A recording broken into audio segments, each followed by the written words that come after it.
Good morning children. आज हम it's so happen book से नेक्स्ट चैप्टर पढ़ेंगे जिसका नाम है प्रिंसेस सेप्टेम्बर। बड़ा अजीब सा नाम है ना, प्रिंसेस सेप्टेम्बर, पर बड़ी इंटरेस्टिंग स्टोरी है, वो हम पढ़ेंगे।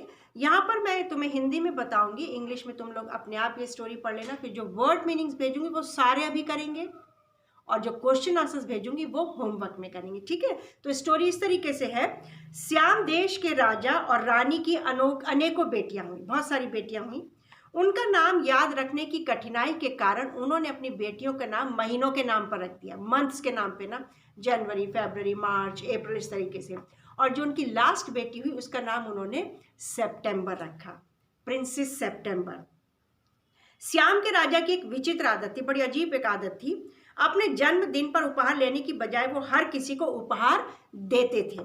एक साल अपने जन्मदिन के अवसर पर उसने हर राजकुमारी को एक एक हरा तोता सोने के पिंजरे में बंद करके दिया। बेटियों ने उन तोतों को 7 भाषाओं में यही सिखाया कि परमात्मा राजा को उनके जन्मदिन पर लंबी आयु प्रदान करे अथवा सुंदर पोली।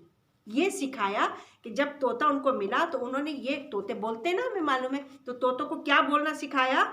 7 भाषाओं में सिखाया, 7 लैंग्वेजेस में, कि परमात्मा राजा को उनके जन्मदिन पर लंबी आयु प्रदान करे या सुंदर पोली, ये सिखाया। एक दिन राजकुमारी सितंबर ने अपने तोते को मृत पाया। जो उसको तोता मिला था गिफ्ट में, वो उसे मरा हुआ पाया। वो रोने लगी। रानी ने उसे उसकी मूर्खता कहा और उसे भूखा ही सुला दिया। सितंबर एक छोटे पक्षी के गाने के कारण जग गई। उसने एक छोटे गायक पक्षी को कमरे में प्रवेश करते देखा तथा उसका गाना सुना। वह रोना भूल गई। वह उसे अपने मृत तोते के स्थान पर रखने को तैयार हो गई कि जो मेरा तोता मर गया उसकी जगह मैं इस गायक पक्षी को रख लूंगी। जब वह अगली सुबह जगी तो पक्षी को कमरे में ही पाया और पक्षी ने सुप्रभात कहकर उसका अभिवादन किया, यानी गुड मॉर्निंग उसको कहा।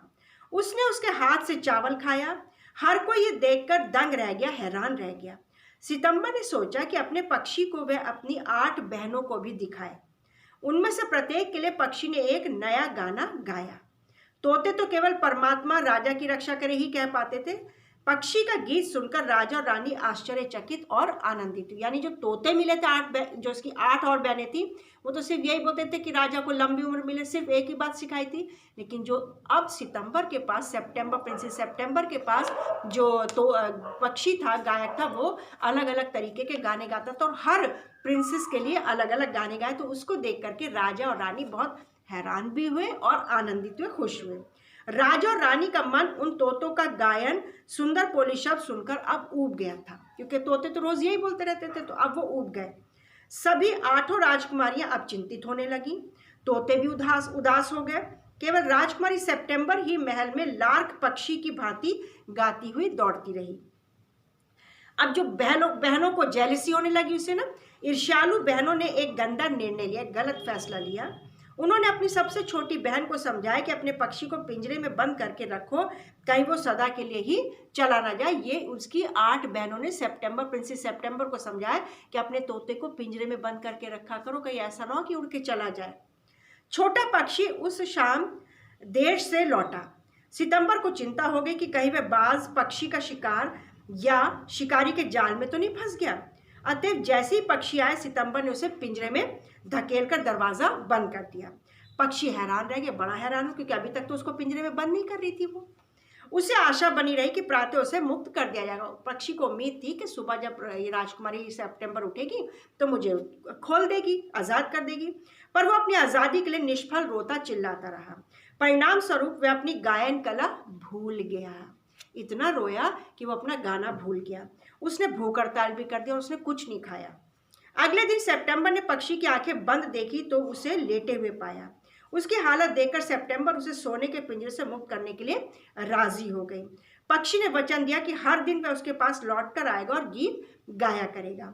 सेप्टेम्बर की बहनें उसका मजाक उड़ाने लगी। वो बोली कि पक्षी कभी भी लौट कर नहीं आएगा, पर अंततः वह लौट आया। वह सेप्टेम्बर के कंधे पर बैठा और उसके हाथों से खाना खाया, फिर उसके लिए गाना भी गाया। सेप्टेम्बर अपने कमरे की खिड़की रात दिन खोले रखती थी ताकि पक्षी अपनी इच्छा के अनुसार, अपनी मर्जी के मुताबिक घर में आए और जब उसकी इच्छा हो तो वो बाहर चला जाए। खुली खिड़की से आती ताज़ी हवा ने राजकुमारी को अति सुंदर बना दिया। इस कारण उसका जो विवाह था, उसकी जो शादी थी, कंबोडिया के राजा से हो गई।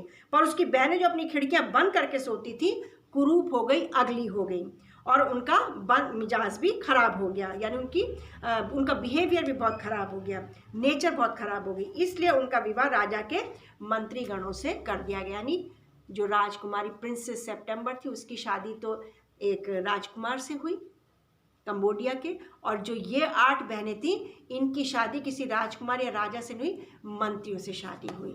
इस प्रकार से ये कहानी है बेटा, ये स्टोरी है। ध्यान से तुम लोग पढ़ लेना एक बार स्टोरी को। वर्ड मीनिंग्स क्लास वर्क में करना और सारे करने हैं, ठीक है, हिंदी इंग्लिश दोनों में है। और जो क्वेश्चन आंसर्स होंगे वो तुम लोगों को होमवर्क में करना है, ठीक है। All the very best.